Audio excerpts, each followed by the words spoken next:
Britain के PM Rishi Sunak अपनी एक लापरवाही के चलते सुर्खियों में हैं। हालांकि इस लापरवाही के लिए उन्होंने माफी भी मांगी। दरअसल ऋषि सुनक ने गाड़ी चलाते वक्त एक वीडियो बनाया था, जिसमें उन्होंने देश भर में 100 से ज्यादा परियोजनाओं के लिए फंड देने वाली सरकार की नई घोषणाओं को बढ़ावा देने की जानकारी दी थी। वीडियो बनाते वक्त ऋषि सुनक ने अपनी सीट बेल्ट उतार दी थी। इस लापरवाही को विपक्षी लेबर पार्टी ने आड़े हाथों ले लिया। हालांकि बाद में ऋषि सुनक ने इस लापरवाही के लिए माफी मांगी। पीएम कार्यालय के प्रवक्ता ने बताया, उनके फैसले लेने में एक मामूली चूक हुई थी। पीएम ने एक छोटा वीडियो बनाने के लिए अपनी सीट बेल्ट हटाई थी। वो पूरी तरह से अपनी गलती स्वीकार करते हैं और माफी मांगते हैं।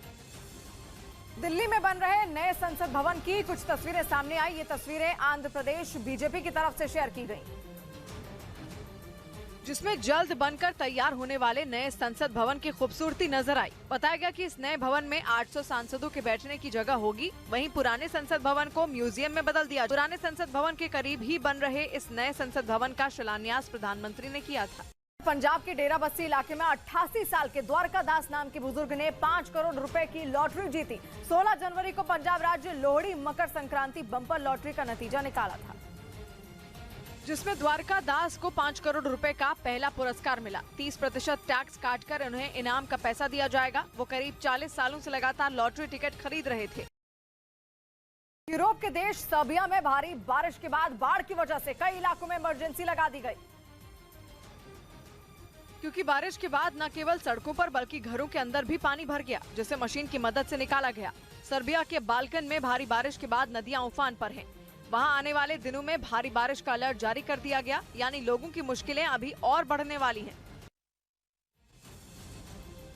इस बीच न्यूज 18 के पास मौजूद एक्सक्लूसिव मैप से मिली जानकारी के मुताबिक भारत ने चीन की पानी वाली साजिश से निपटने की तैयारी तेज कर दी है। रक्षा विशेषज्ञों के मुताबिक चीन एलएसी के पास एक डैम बना रहा है, जिसका इस्तेमाल वो भारत के खिलाफ हथियार की तरह कर सकता है।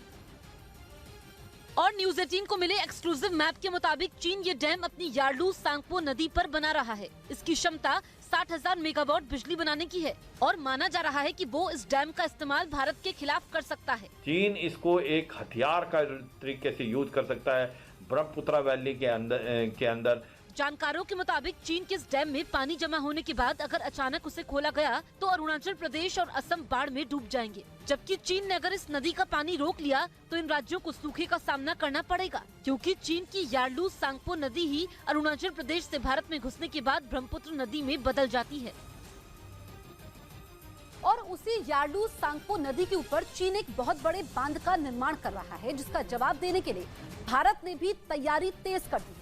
न्यूज 18 के पास मौजूद एक्सक्लूसिव मैप भी ये बता रहा है कि किस तरह अरुणाचल प्रदेश में भारत सरकार के 8 प्रोजेक्ट चल रहे हैं, जो चीन के मुंह तोड़ जवाब दे सकते हैं। जिनमें सुबानसिरी नदी पर 2000 मेगावाट बिजली बनाने की क्षमता वाला डैम करीब तैयार है, जबकि इसी नदी पर 3 और डैम पर काम चल रहा है। इसके अलावा करीब 3000 मेगावाट के दिबांग प्रोजेक्ट पर भी काम शुरू हो चुका है, जो 9 सालों में बनकर तैयार हो जाएगा। ये सभी प्रोजेक्ट एनएचपीसी यानी national hydro electric power corporation के हैं। पानी छोड़ता है तो हम पानी उसके अंदर डैम के अंदर में हम इकट्ठा कर लें कि डाउनस्ट्रीम में कोई समस्या नहीं हो। जानकारों के मुताबिक भारत के ये डैम बनकर तैयार हो गए तो फिर चीन से पानी छोड़े जाने या फिर पानी रोके जाने का अरुणाचल प्रदेश और असम पर कोई खास असर नहीं होगा।